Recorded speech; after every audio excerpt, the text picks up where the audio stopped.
Cerita Abu Nawas membangun istana di awan. Kata istrinya, ia bersama seorang pendeta dan seorang ahli yoga sedang melakukan pengembaraan suci. Padahal saat ini Baginda amat membutuhkan bantuan Abu Nawas. Beberapa hari terakhir ini Baginda merencanakan membangun istana di awan-awan. Karena sebagian dari raja-raja negeri sahabat telah membangun bangunan-bangunannya yang luar biasa, Baginda tidak ingin menunggu Abu Nawas lebih lama lagi. Beliau mengutus beberapa orang kepercayaannya untuk mencari Abu Nawas.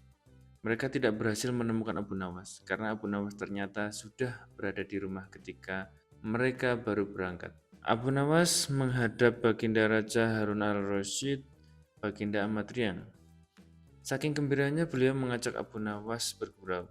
Setelah saling menukar cerita-cerita lucu, lalu Baginda mulai mengutarakan rencananya. Aku sangat ingin membangun istana di awan-awan, agar aku lebih terkenal di antara raja-raja yang lain. Adakah kemungkinan keinginanku itu terwujud, wahai Abu Nawas? Tanya Baginda Raja. Tidak ada yang tidak mungkin dilakukan di dunia ini, Paduka yang mulia. Kata Abu Nawas berusaha mengikuti arahan pembicaraan Baginda.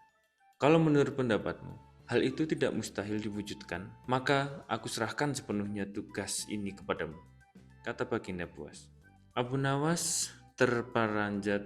Ia menyesal telah mengatakan kemungkinan mewujudkan istana di awan-awan. Tetapi, nasi telah menjadi bubur. Kata-kata yang telah terlanjur didengar oleh Baginda tidak mungkin ditarik kembali.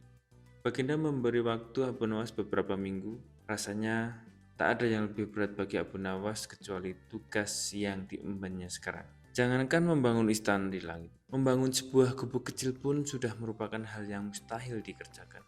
Hanya Tuhan saja yang mampu melakukannya, gumam Abu Nawas. Hari-hari berlalu seperti biasa, tak ada yang dikerjakan Abu Nawas kecuali memikirkan bagaimana membuat Baginda merasa yakin kalau yang dibangun itu benar-benar istana di langit.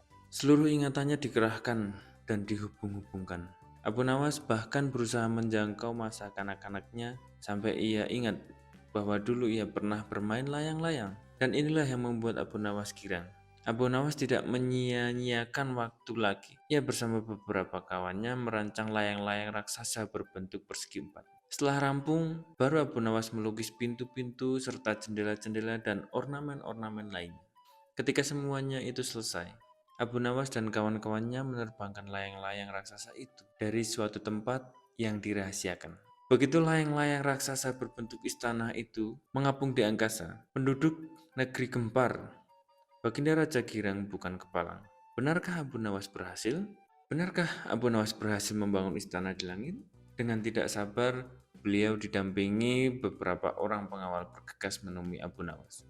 Baginda menemui Abu Nawas dengan bangga. Paduka yang mulia, istana pesanan Paduka telah rampung, kata Abu Nawas merendah. Engkau benar-benar hebat, wahai Abu Nawas, kata Baginda memuji Abu Nawas. Terima kasih Baginda yang mulia, kata Abu Nawas. Lalu bagaimana caranya aku ke sana?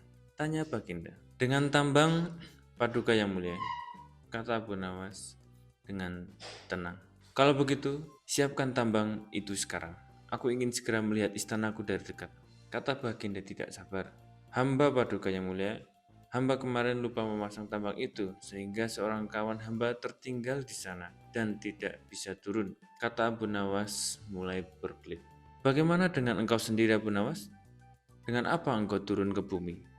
Tanya Baginda. Dengan menggunakan sayap Paduka yang mulia, kata Abu Nawas dengan bangga.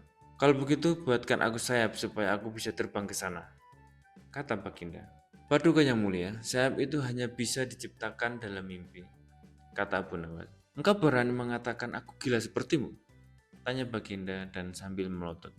Iya Baginda, kurang lebih seperti itu, jawab Abu Nawas tanggas. Apa maksudmu? Tanya Baginda lagi. Baginda tahu bahwa membangun istana di awan-awan itu adalah pekerjaan yang mustahil dilaksanakan. Tetapi Baginda tetap menyuruh hamba mengerjakannya. Sedangkan hamba juga tahu bahwa pekerjaan itu mustahil dikerjakan. Tetapi hamba tetap menyanggupi titah Baginda yang tidak masuk akal itu, kata Abu Nawas. Kata Abu Nawas berusaha menjelaskan kepada Baginda Raja tanpa menoleh. Baginda Raja kembali ke istana diiringi para pengawalnya. Abu Nawas pun berdiri sendirian sambil memandang ke atas, melihat istana yang terapung di awan-awan.